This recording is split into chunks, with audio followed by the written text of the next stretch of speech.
When you think of the richest people in the world today, who comes to mind? Musk, Bezos, Arnault. Forget them all. No human in history has penetrated the veins of the global economy as deeply as John Davison Rockefeller. At the peak of his wealth, he alone owned 1.5% of the entire economic output of the United States. Adjusted for inflation today, that equals over $400 billion. But how?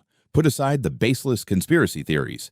The truth is much colder, much more mathematical, and much more ruthless than those theories. Welcome to the Capital Architecture. Today, we are putting the architectural plans of history's most flawless monopoly, Standard Oil, on the table. The year is 1859. When oil was struck in Pennsylvania, everyone started drilling like crazy. It was absolute chaos. Rigs were burning, and oil prices could drop from $10 a barrel one day to 10 cents the next. When a young accountant named Rockefeller looked at this scene, he didn't see opportunity. He saw stupidity. Drilling was a gamble. You could never be sure if you would find oil underground. However, Rockefeller noticed the bottleneck in the system: refining. The process of turning that black mud pulled from the earth into clean kerosene that would light people's homes. Whoever pulled it from the ground, that oil had to be processed. He decided to be the man selling the shovels instead of digging the mines. And he started playing the game by his own rules. Flawless efficiency. While his competitors were buying barrels from outside for $2.5 each to store their oil, what do you think Rockefeller did?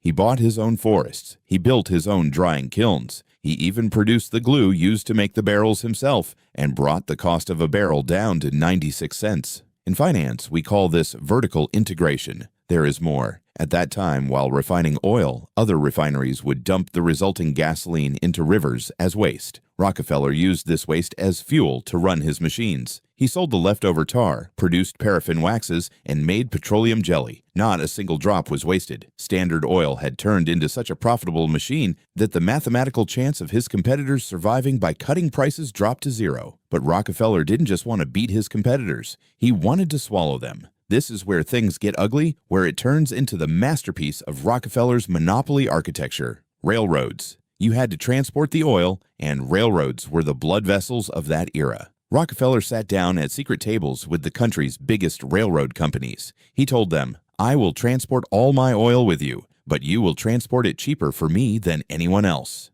This was called a rebate. But his truly diabolical move was something else: the drawback system. Rockefeller gave the railroads this condition: "It's not enough that you transport my oil cheaply. You will also secretly give me a portion of the high shipping fees my competitors pay you as a commission." You heard that right. Rockefeller's competitors, without realizing it, were paying Rockefeller every time they transported oil. With this advantage, he knocked on the doors of his competitors in Cleveland. He made them an offer: exchange your shares for Standard Oil shares and get rich with me, or compete and go bankrupt. In this event, known in history as the Cleveland Massacre, he swallowed 22 of his 26 main competitors in just a month and a half. By the 1880s, Standard Oil controlled 90% of the oil in America. Laws prevented a company from owning companies in other states. Rockefeller's lawyers found a solution for this too and invented the trust structure. A board of trustees started managing the shares of dozens of companies in different states from a single center. The foundation of modern holding companies and multinational corporate architectures was laid that day at that table. In 1911, the U.S. Supreme Court ruled that this monopoly had become too powerful and ordered Standard Oil to be broken into 34 pieces. Did this destroy Rockefeller? On the contrary, the independent stock values of these new companies, which are today's Exxon, Chevron, and Mobil, rose so fast that Rockefeller's wealth tripled after the breakup. So, where is this astronomical wealth today? Are the Rockefellers still the richest family, secretly running the world? The short answer is no. Today, their collective net worth is estimated at around $10 to $15 billion, divided among hundreds of heirs and massive philanthropic foundations. They are nowhere near modern retail or tech dynasties.